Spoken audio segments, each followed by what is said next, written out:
Browns at Bears. It's the fourth quarter, 9 minutes on the clock. We're 2nd and 3. The Browns have the ball, and they come out in 12 personnel. 1 running back, 2 tight ends. Quarterback's under center, pretty credible run threat.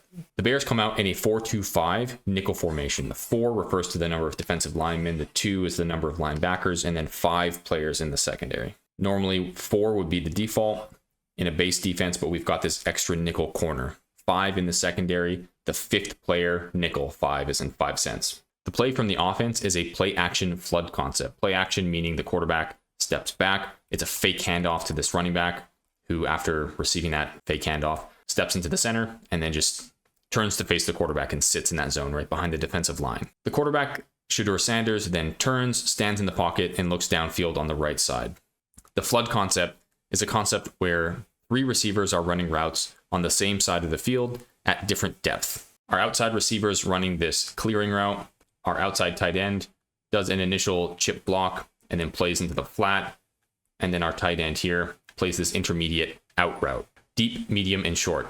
The reason a flood concept is effective here is because the defense is playing cover 3. They've come out in a single high safety with both cornerbacks off the line of scrimmage, an indication that this is likely cover 3. They played this earlier in the game as well, so this is a good play call from the offense.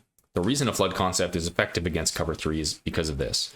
This corner, playing this deep responsibility, is going to have to cover this guy who's playing this clearing route. That's his responsibility. He can't be beat deep. Then we have 2 routes down here, this guy in the flat and this guy in the intermediate. We only have 1 defender playing coverage down here, this nickel corner. So he's going to be asked to decide on which of these 2 routes he defends, the flat or the out. By the way, this intermediate area of the field can be broken into 6 sections, 3 on each side. We've got the out zone, our curl zone, and our hook zone can be broken down like this. So normally in this situation, when given the choice, the coverage defender will take the intermediate route and he'll leave that flat wide open, which is exactly what happens here. The quarterback should have noticed this and thrown the ball to that flat defender. But that's how this concept works against cover 3. This flat defender, CJ Gardner-Johnson, right after the snap, initially widens as if to play that flat zone. The quarterback must read him and make an accurate read, and he seems to confirm that that flat is occupied.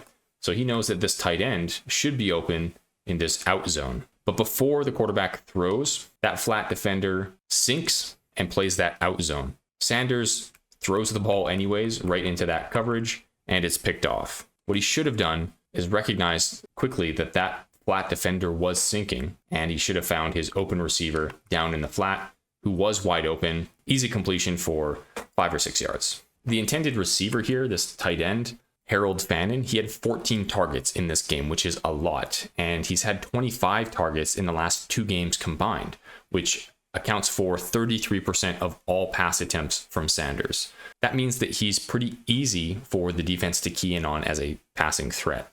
Ravens at Bengals. We're in the fourth quarter, about 8 minutes on the clock. It's 17-0 for the Ravens. The Bengals have the ball here, and it's 3rd and goal. You can see visually from the Ravens defense that they seem to be showing pressure. They've got 7 guys on the line of scrimmage here. Maybe 8 if you consider this, if you count this cornerback, but we'll assume that he's playing coverage on that outside receiver. So 7 on the line of scrimmage with these guys here. The Bengals are in shotgun in 12 personnel, 1 running back, 2 tight ends. We've got this tight formation on the right side, similar to what we saw in that last play. And the Bengals call a levels concept with 3 routes running horizontally to the left side of the field. We've got this receiver running across like that. This one running a shallow cross underneath, and then our outside receiver running over top. On the left side, we've got Jamar Chase just playing this kind of fade route, clearing route into the corner. It looks to me like the goal of this play is to create a natural pick for this tight end. What that means is as this tight end runs upfield, he's going to temporarily kind of be in the way and create traffic for this nickel corner who presumably is covering that tight end. So as he is running across the field, this guy might run into that tight end or maybe even his defensive line, and it's going to create a little bit of separation for that tight end to be open. Joe Burrow has to be prepared for some pressure to be coming. There's no guarantee that it is, but with 7 guys mugging the line of scrimmage, you'd expect that maybe a blitz is coming, which would mean at least 5 players. And that is exactly what we see. So we see this linebacker coming around the edge, this defensive end crosses the face of this left tackle. Already that creates a bit of conflict. If there's a miscommunication, one of these two guys could get open and rush the quarterback. On the other side, this nickel corner is actually blitzing. And this defensive end's going there, and then there like that. Now, our linebacker and defensive tackle here, this is Kyle Van Noy, the linebacker. Both of these guys initially step forward as if they're blitzing as well, but then they both step back to play a coverage right across the intermediate like that. We call this a fire zone blitz. So we're sending a blitz, more than 4 guys are rushing the quarterback, and then an additional 1 or 2 guys appear to be blitzing, but then drop into coverage. So the purpose of this is to hopefully get the quarterback to make a hot throw into one of those dropping zone coverages where he initially thinks there is no defender. He's going to sense pressure, but he's not going to be certain where it's coming from because there's extra guys on the line of scrimmage. So we're hoping that he's going to make a mistake. And Burrow does feel that pressure. From the edge, a defender comes through, and Burrow has to get rid of the ball quickly. So he forces a throw right across the field to that shallow cross defender who initially appeared to be open, but because of Kyle Van Noy dropping into that zone, he's right there ready for the pick. After catching the ball, he runs to the outside here, and I believe it's the strong safety who's coming around the outside as well to help him block.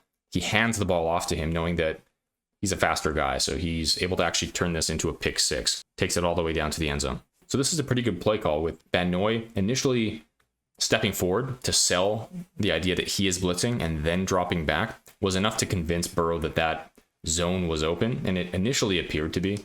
That edge pressure got to him super quick as well. So even though Burrow likely expected pressure to come, he might not have expected it to come so quickly, forcing him to make a pass sooner than he hoped to. It was just kind of a perfect storm. Commanders at Giants. We're in the 4th quarter, about 14 minutes left on the clock. It's 22-14 for the Commanders, and they're 1st and 20. They have the ball. They come out in this 1-by-3, 1 receiver on the left, 3 on the right. Bunch on the right here, kind of in this tight formation, very similar to the previous 2 plays that we looked at now. The defense has 2 deep safeties, but they also have 2 corners who are lined up far off the line of scrimmage, suggesting that this might be a quarters coverage. Post snap, it ends up looking more like a cover 6, which is possibly what this is, where on the one side of the field, the free safety is playing that half. On the other side of the field, we've got the strong safety and the cornerback playing each a half. So cover 2 on the one side, actually it'd be cover 2 on this side, and then cover 4 on this side. 4 plus 2 is 6, cover 6. It could have been quarters, and this cornerback had that responsibility there, but as we'll see in a second, he might have just, due to his match zone responsibility, been pulled down to cover a different route, and so it ended up looking more like a cover 6. The play call is a play action. We've got our Z receiver motioning across the field, lining up in the slot. The ball is snapped, and he is running this quick out route. It's a fake handoff, and then the running back runs kind of to the out flat zone on the right side. We've got this dig route across the middle at about 12 to 15 yards from our F receiver. Our tight end stays in the block, and importantly, our X receiver, Terry McLaurin, on the left side, he is the key to this play. After initially running a deep vertical stem, he appears to make a cut that looks like a corner route where he steps to the outside. The crucial part of this play, and the reason it was successful, is because of the excellent route running from McLaurin here. He does a very convincing job selling this corner route because he turns both his hips and his head toward the sideline. Sometimes you'll see receivers just do kind of like a shake. It's not very convincing. You know that they're just trying to juke, but the way that he makes this fake cut is really effective. The free safety is keying in on him because he's playing that deep responsibility. And as soon as he makes that cut to the outside, he takes that bait and right at that moment cuts back toward the middle. Now he's on the inside. He has a step on that free safety. On the other side of the field, we've got our cornerback who is following this deep stem from the F receiver. He's kind of stepping back and following him. But then as soon as he makes that cut inwards across the field at about 12 to 15 yards, that cornerback does not follow him. He's still playing that deep coverage.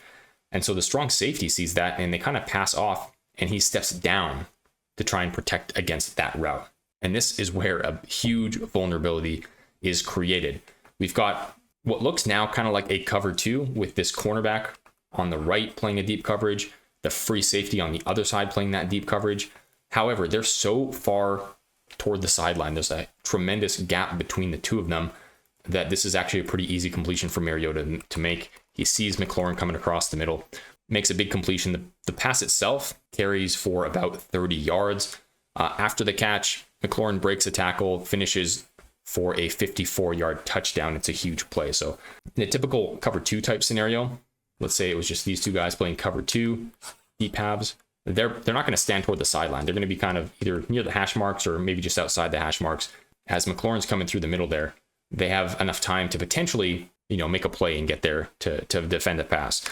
But in this case, because they're so far out of position, and crucially, because that strong safety bit on this dig route across the middle, that is what created that huge open area for McLaurin across the middle. So 2 things were great here. The route running from McLaurin, of course, is the main component, but also the play design, having this dig come across the middle, it creates a couple opportunities. Had that strong safety stayed deep and played protection against the deep middle, there wouldn't have been a 54-yard touchdown. But Mariota might have been able to make a completion to that dig route, because this guy is behind the linebackers deep enough that there's enough room for Mariota to make a completion, and he's also in front now of that strong safety. Worst case, this should have been a 15, 20-yard completion down the middle. Jets at Jags. We're in the second quarter, about 2 minutes and 40 seconds on the clock. The Jags are leading 21-10. They have the ball. It's 3rd and 10. They come out in 11 personnel, 1 running back, 1 tight end, and Lawrence lines up in the shotgun about 5 yards behind the center. Now, the defense comes out in a single high safety. Both cornerbacks are off the line of scrimmage. It appears to be cover 3, but it's actually not, as we're about to learn, because the defense is blitzing. Now, it's not immediately obvious like it was with the Ravens play, where they had 7 guys on the line of scrimmage, and they were lined up, all 7 of them, as if they were blitzing. A couple of them dropped into coverage. That was kind of that tactic, that fire zone blitz that they were using. In this case, we've just got our defensive linemen on the line, and then the 2 linebackers are lined up a few yards backwards.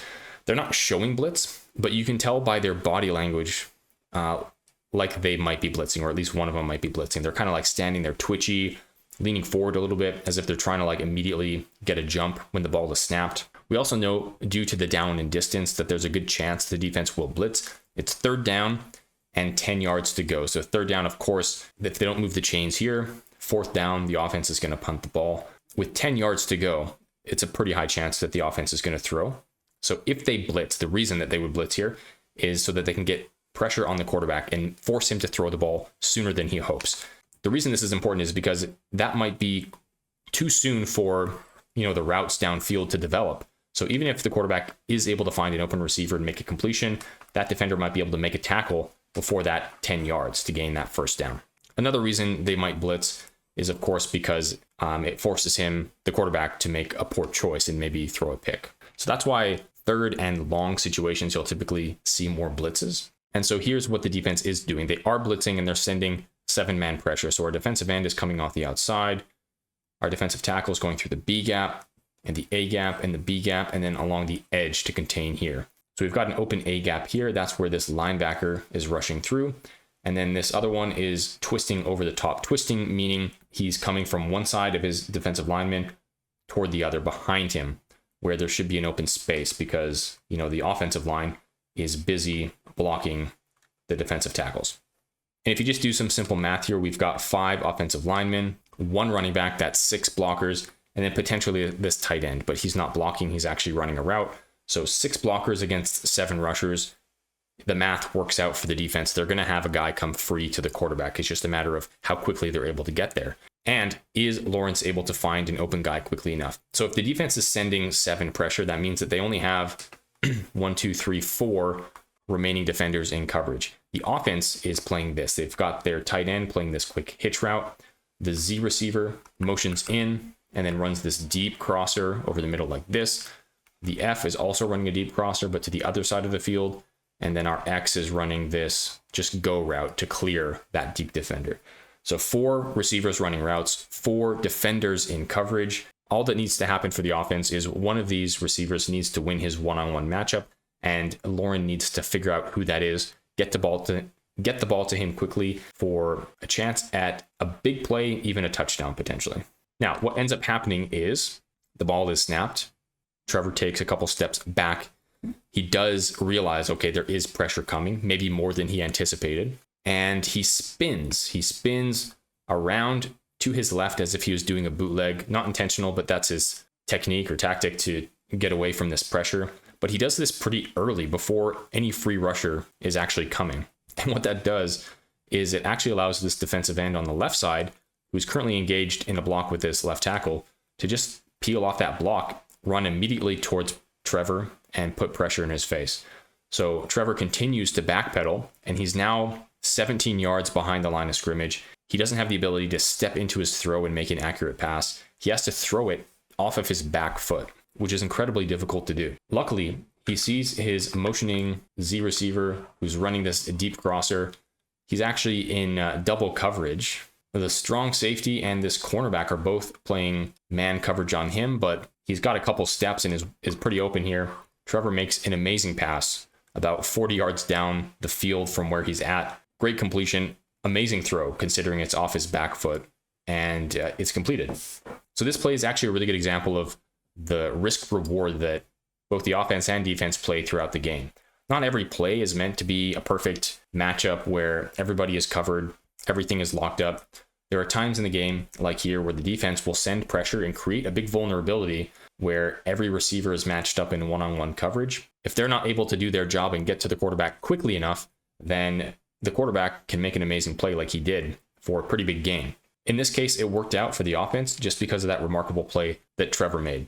That being said, he did make a bit of a mistake in peeling off early and kind of spinning around to that left side. There wasn't an obvious reason that he should do it other than the fact that he could sense pressure coming.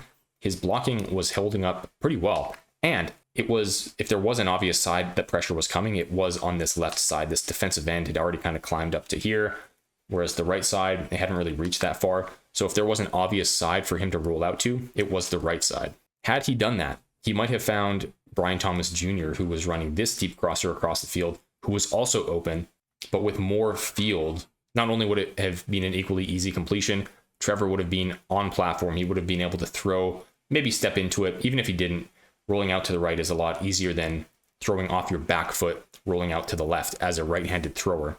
And that almost certainly would have been a touchdown here as well. So it's easy to criticize when you're watching on TV. You can't forget that this was an amazing game for Trevor anyways. He threw for 5 touchdowns, 330 yards through the air, another 50 yards on the ground himself with a rushing touchdown, 6 total touchdowns. And this ended up being a really remarkable play. It wasn't a touchdown play, but a really great back foot throw under pressure. Really great play.